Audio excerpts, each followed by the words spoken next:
তখন দেখে রেস্টুরেন্ট মাঝে মানুষ 4 জন ঘুম অবস্থায়। ওমানে দুর্ঘটনা ছাড়াই গাড়ির ভেতর থেকে 4 আপন ভাইয়ের মরদেহ উদ্ধারের ঘটনায় মৃত্যুর প্রকৃত কারণ জানিয়েছে পুলিশ। রয়্যাল ওমান পুলিশ নিশ্চিত করেছে চালু অবস্থায় থাকা গাড়ির ভেতর এসির বিষাক্ত কার্বন মনোক্সাইড গ্যাস শ্বাসের সঙ্গে শরীরে প্রবেশ করার কারণেই এই মৃত্যুর ঘটনা ঘটেছে।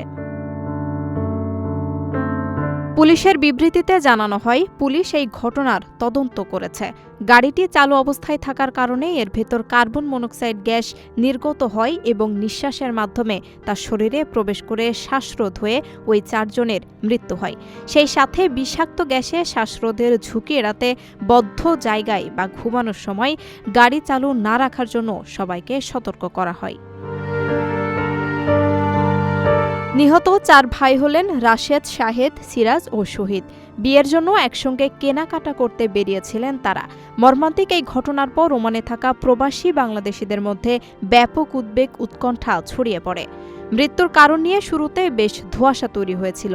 অনেকে প্রাথমিকভাবে ধারণা করেছিলেন খাদ্যে বিষক্রিয়ার কারণে তারা হয়তো গাড়ি থেকে বের হওয়ার শক্তিটুকুও পাননি।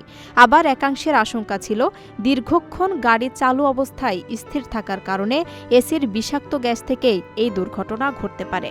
শেষে সেই আশঙ্কাই সত্য প্রমাণিত হলো।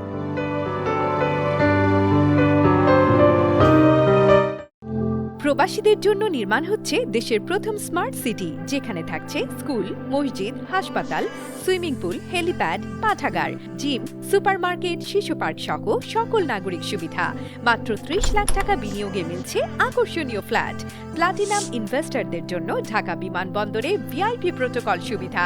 বিস্তারিত জানতে যোগাযোগ করুন স্ক্রিনে দেয়া হোয়াটসঅ্যাপ অথবা ইমো নাম্বারে।